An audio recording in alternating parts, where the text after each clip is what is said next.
pétrole gaz mais surtout courant. Électricité. Macky Sall wax na wax joo xam ni wax bu am sens la ci moom bu am sens la ci man parce que xam naa li muy wax xam naa fi muy waxee. ñoom dañu am ay porteurs de part. léegi ñun yàlla daf ñu wërsëgal gaz bu bëri il faut que ñu dugg ci mu leer. Saint-Louis ak Kayar. Saint-Louis dañ ko bokk ak Mauritanie Kayar bokkuñu ko kenn c'est 1400 milliards de mètres cubes de potentiel Kayar kese. léegi monsieur Inglis mooy DG wu Cosmos dafa concevoir benn xalaat maanaam au lieu ñuy taal torche bi ci kaw. ñu jël en tête de puits ay tuyaux benn Mauritanie benn Sénégal. pour ñu defar courant 500 mégawatts ñu séddoo ko. loolu bokkewul ak Kayar bi nga xam ni aussi mën nañ fa am gaz pour alimenter suñu centrale électrique. mu am benn projet bu ñu tuddee gas to power c'est-à-dire gaz bi la ñuy soppi courant parce que méthane mooy xeetu gaz bi ñu am c'est directement convertible en kilowatts via le joule donc joule bi dama koy tëb quoi parce que kilowatt la nit ñi gën a xam. D'accord. donc loolu direct la ba noppi centrale yi nga xam ni day dox ak fuel. wala ak diesel. Ces moteurs sont conçus pour fonctionner également avec du gaz. Ça veut dire que tu n'as même pas besoin de renouveler ton parc de production. Mais installer en appoint des TAG, des turbines à gaz. léegi loolu moo doon projet bi. parce que au sein de l'UEMOA. dafa am benn kuréel bu tudd IRDE. Institut pour la régulation de l'énergie ou de l'électricité je sais plus. boo xam ni dafa fixer un tarif plancher pour les pays de l'UEMOA pour que le kilowatt-heure bañ a dépasser 30 francs. Côte d'Ivoire mu ngi woon ci 50 francs le kilowatt-heure. temps yi la ñu yokk 18%, ils sont à 73 francs. Nous sommes à plus de 150 le kilowattheure. 150 le kilowattheure. Plus de 150. On a eu une augmentation de 48% de notre prix de l'énergie. léegi donc politique boobu gas to power dafa doon permettre gaz bi wàcc même au-dessous de 30 francs li IRDE recommandé pays UEMOA yi pour dem vers 25 francs. Ça veut dire en clair que ouvrier bi nga xam ne day utiliser énergie bu bëri ay courant triphasé bu daan fay ay 300 000 de facture mën na bañ a weesu 25 000. industrie yi nga xam ni ay millions la ñuy fay ba noppi am na beneen projet sax gas to industry bu bokkul ak gas to power dafa am courant spécial pour les grandes industries comme ay ICS ay Sococim ay ñuy gas or beeg yooyu tout ça ñu acheminer leen tamit pour que seen coût de production bi gën a cher nga xam ne mooy le poste énergie mu wàcc nga xam ni produit manufacturé yi ñuy defar dafay gën a compétitif parce que dafay gën a wàcc ménage nag bu boobaa ñu nekk ay Kaolack ñoom Cheikh Ousmane ñu nekk Touba ñu nekk fépp dëkk yu tàng yooyu dañuy mën dëkkee taal clim te duñu ragal courant lépp wàcc comme Dubaï ni mu mel parce que Dubaï dafa am énergie ñun tam dañu am énergie donc projet boobu mooy projet gas to power léegi ñoom qu'est-ce qu'ils ont fait pourquoi Macky Sall ni élire Bassirou Diomaye ça remet en cause les stratégies en matière d'énergie parce que lii mooy la stratégie officielle en matière d'énergie léegi ci diggante bi y a eu deux choses il y a eu la guerre en Ukraine Olaf Scholz ñëw fi pour ñu connecter ñu il y a un gazoduc qui va aller là-bas mais il y a également avant tout ça des malins comme Arona Dia conseiller à la présidence xam ngeen ko Samuel Sarr ancien directeur de la Sénélec ancien ministre de l'énergie Khadim Ba du ma ko tudd parce que moom occupé wul ay fonctions publiques c'est un homme d'affaires Abdoulaye Dia Sénico du ma ko tudd parce que occupé wul ay fonctions publiques mais le fait qu'un ancien ministre de l'énergie ancien directeur de Sénélec d'un ministre conseiller de la présidence ñu créé benn entreprise bu tudd West Africa Energy avec leur partenaire russe Chalik Energy et américain General Electric. Chalik turc. Chalik c'est des Turcs. c'est des Turcs ñu ñëw implanter benn turbine à gaz dans Sénélec de moins de 300 milliards 200 et quelques milliards. Au Cap des Biches. waaw au Cap des Biches ci réserve foncière u Cap des Biches Sénélec maanaam suñu suuf ñun alors qu'initialement le projet devait se tenir à Mboro ñu affecté leen fa ay centaines d'hectares à Mboro yoo xam ni delloo wuñ ko mais ñu xam ni bu ñu produire électricité bi Mboro foog ñu acheminer ko foog ñu transporter ko ba Cap de Biche dans le réseau interconnecté nga xam ne dañuy def ay pylônes haute tension yu ngand yooyu yu weñ yooyu ba Cap de Biche Mboro ba Cap de Biche bon gars yi waxtaan ak bi tey mu jox leen foofu ñu def fa seen turbine à gaz. Du coup ils économisent le transport léegi ñoom ils vont fabriquer Samuel ak Arona Dia de l'électricité à partir de notre gaz parce que gaz bi jéggaani wuñ ko fii lay jógee Kayar ak Saint-Louis ba noppi jaay ko Sénélec léegi bu ñu ko jaayee Sénélec kañ la prix bi di wàcc. Sénélec jaayaat ñu ko ça veut dire que ñun dañuy continuer di dee. Allahu akbar kabir. Alors que dañu waroon a bénéficier wu de ce gaz gis nga man bu dossier bi boo gisee ma koy wax parce que Macky man dama xam fu muy waxee les stratégies en matière de gaz c'est ça en matière d'énergie c'est ça ak beneen volet bi may ñëw ci kanam donc léegi loolu je crois que c'est une atteinte grave à notre souveraineté énergétique boo xam ne ñaari nit yu nekk kii nekk présidence kii nekk ancien ministre ay nitu Macky Sall ñoom ñoo ko def et puis pire Coris Bank xam ngeen Coris Bank c'est leur banque c'est la banque de la présidence parce que Arona Dia moo leen fi indi boo xoolee Coris Bank moo ëpp agence banque yi fi nekkoon depuis avant l'indépendance yi fi nekkoon bien avant l'indépendance ay Société Générale Coris moo ko ëpp agence BCEAO banque centrale Coris moo ko ëpp agence ku nekk na xool fu mu dëkk rek koñ bu mu dëkk dana fa gis agence su Coris te amul c'est ñi liggéey dans les mines et l'énergie ñoo fay domicilier seen ay comptes c'est pas pour nos fonctionnaires là donc banque boobu mooy partenaire financier wu West Africa Energy non li may wax nii daf ma ñor li Macky di ragal li ngay wax ni kay dafa ñor ñëpp. non li Macky di ragal mooy loolu xam nga man moi je parle publiquement je cite des noms je cite des entreprises je cite des faits et je suis un justiciable donc Coris mooy partenaire financier wu West Africa ñu def ce montage financier te xam nga kan mooy siège Coris Bank à la SAR Société africaine de raffinage kenn ku tudd Samuel Ahmed Sarr mooy siège Coris biir SAR bu ñoom Khadim Ba donc gis nga linkage section boobu de gens yoo xam ne dañuy dévoyer suñu ressource xoola rek suñu gaz bu ñu ko joxoon et puis Sénélec c'est la société nationale d'électricité comment ñoom Samuel mën a investir 200 et quelques milliards pour une turbine à gaz te Sénégal ak Sénélec mënuñu investir autant pour une turbine à gaz est-ce que ñooñu ñoo ëpp moyen état du Sénégal bi nga xam ne mooy collecter suñu impôt à hauteur de plusieurs milliers de milliards par an plus de 2000 milliards de collecte d'impôt par an d'accord di endetté wu de plus de 15 000 milliards ci suñu ndodd te mënuñ ñu indil turbine à gaz mais pire Chalik Energy boobu nekk partenaire West Africa Energy également les Turcs ñoom ñoo ñu loué Karadenis Power Ship un bateau qui mouille au large là de Bel Air boo xam ni daf ñuy jaay courant ñu signé ko contrat de plusieurs milliards ñoom Samuel ñoo leen fi indi te courant boobu kilifa pour que terre bi ñu bañ ko connecté au réseau Sénélec mu am ay dommages sur la consommation intérieure kese alors que le terre peut rouler au gasoil également aussi bien qu'à l'électrique contrat yooyu kenn gisu ko man lijjanti naa lu nekk nag te am naa pexe de mais ba léegi mënuma teg bët contrat bi kenn du ko publier ay milliards lañ leen di jox ñoom ak seen nit c'est des partenaires de Samuel Sarr donc loolu mooy te loolu les intérêts sont logés à la présidence xam nga dañu am un cartel à la présidence je dis bien un cartel. Clédor, est-ce que duñu ñëwaat sur les questions politiques après ñu duggaat foofu xam ne dañuy yaatal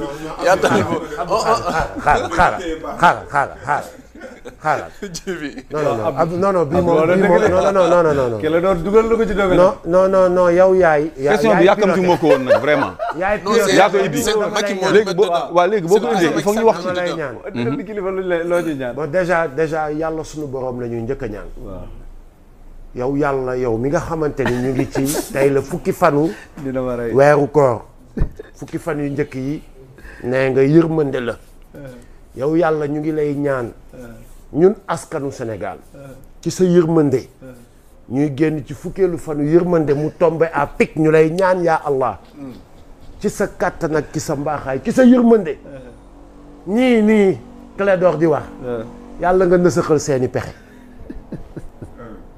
yow yàlla bu ñu dal ci lii yow yàlla nga ñu tàqale ak ñii bëgg ñu toroxal bëgg ñu faagaagal bëgg ñu bës ci kàmb yow yàlla nga ñu dégg franchement yaa Allah ñu ngi lay ñaan ak toroxal dafa am. waaye yow kii lii bu jàllee lu leer laa wax suñuy sët sànku nanu centrale bi léegi mu pare suñuy sët sànku nanu encore les Sénégalais te nee na fu leer la ko teg qui nous suivent yow tamit dégg gëstu yu am solo. soy kaay ma wax leen man am naa sumay pexe Cheikh Ousmane am na ay pexeem parce que boobu ba léegi ñun ñu ngi dund Clédor a ngi dund Jëwriñ Ndiasse mu ngi dund te musuñ yaakaar ci état wala du yaakaar lu ñu Sénégal jox donc yéen Sénégalais yi ngeen xamante ni yéen a war a voté ji le 24 dégg ngeen bu baax leen Clédor wax faites très attention élection yi dafa nekk un rendez-vous à ne pas manquer élection yi dafa nekk jihaad ñu ngi ci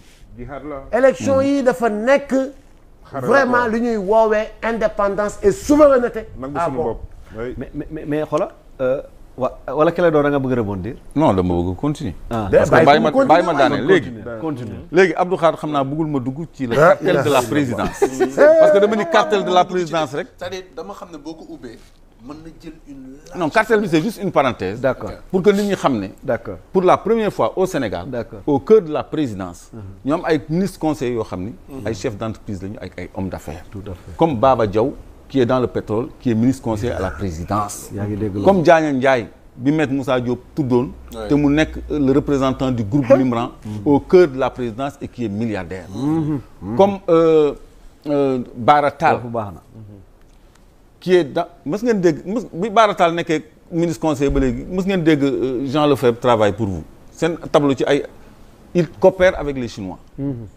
nee naa le tronçon tooglu jëm kaw Eiffage fayeeku wu ko donc kooku il est conseiller à la présidence Youssou Ndour ñeneen Arona Dia ministre conseiller à la présidence Arona Dia mi ñu war a jaay courant ñun mais ministre mais loolu naka la mën a nekkee c'est inacceptable c'est moo tax ma tuddee leen cartel te mënuñu ci dara baat boobu cartel doo ko wax ci olof cartel ak lu koy mooy ñoo xam ne dañoo bokk mbuus pour consolider seen intérêt ay mafia lañ quoi waaw pour nga xam ne dañuy am ay monopole ci ay domaines yoo xam ne duñ ko xëccoo kenn lobby lay nekk au fait voilà ay monopole yoo xam ne duñ ko xëccoo kenn c'est un cercle vicieux ba noppi dañuy xam lu tout se trame dans un deal satanique dañuy xam luy waaj a ñëw yes loolu délit d'initié am délit boo ci ëpp nag moo fa laa doon jëm dañuy xam liy waaj a ñëw parce que un ministre de l'énergie ancien directeur de Sénélec mook bi tey xamante nañu c'est son prédécesseur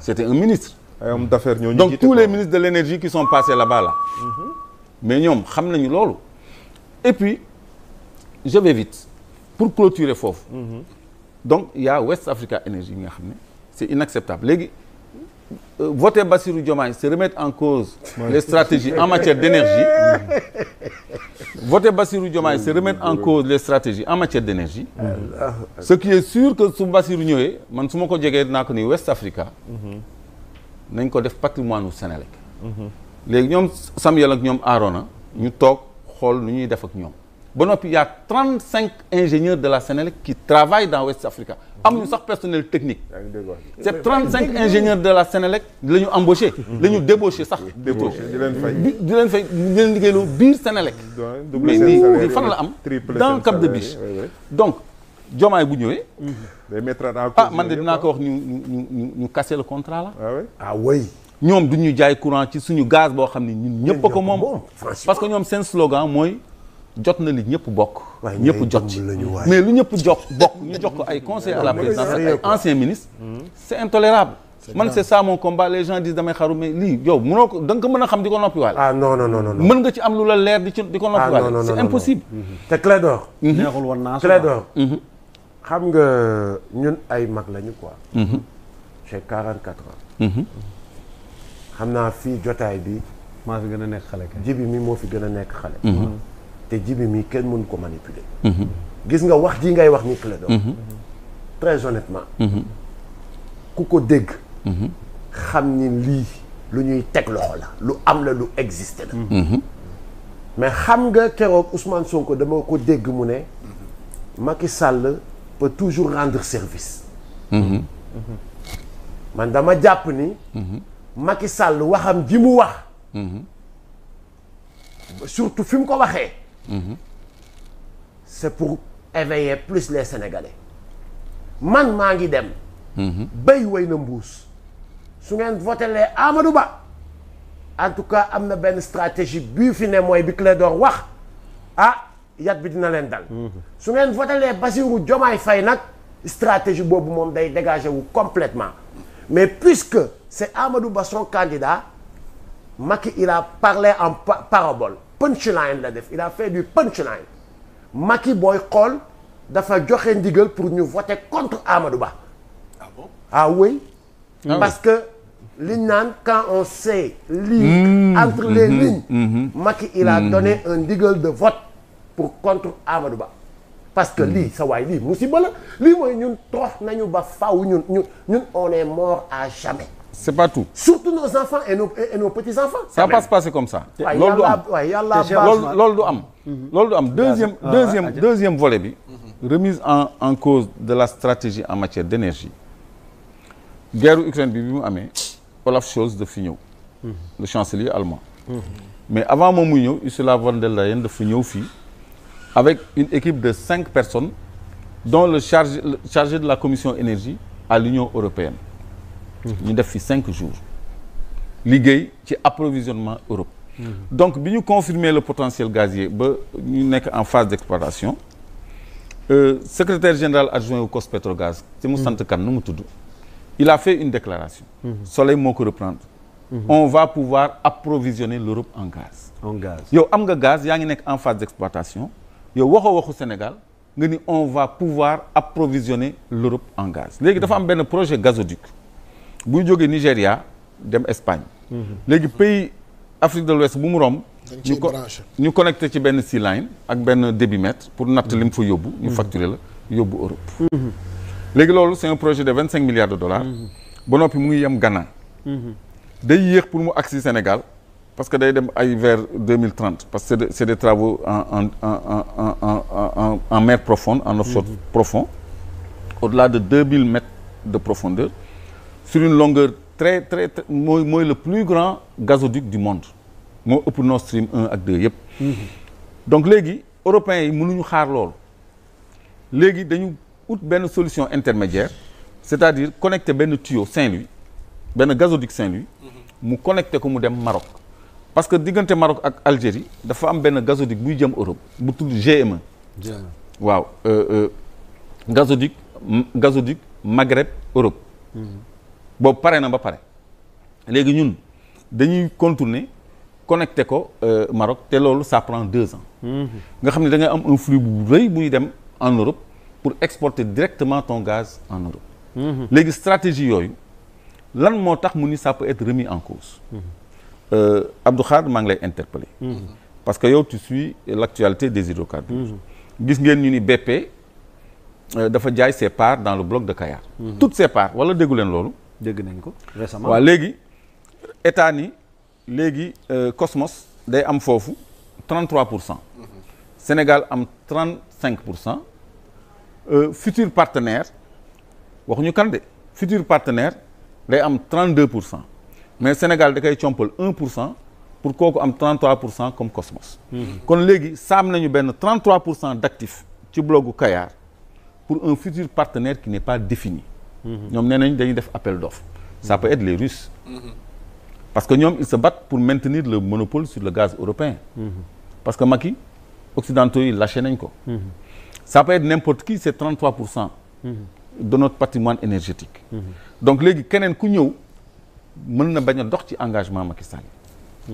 yooyu loolu la Macky Sall di junj man dama xam bu baax li mu wax kon su clôturé naa foofu pour yem fa. waaw mais maa ñu ngi ñëwaat ndax foofu moom Abdou wàllu pétrole ak gaz moom mënuñoo jeexal waxtaan te duñ ci def lu yàgg. en tout cas non li nga def ah non en tout cas. non daf ñu rendre service le Sénégal te remercie. tu as rendu service da ñu rendre service ci waxtaan bi ndax da ngaa def benn transition bu baax waaw. même ki am aussi. non man bi ko Aziz waxee laa ci teg baaraam. franchement. merci beaucoup. yow la yaa am idée bi ngay nekk fii di wax naan yow yaa am idée bi en tout cas Clédor merci à toi pour cette invitation. yàlla fay la yiw. amiin ci barke weeru koor gi yàlla fay la yiw.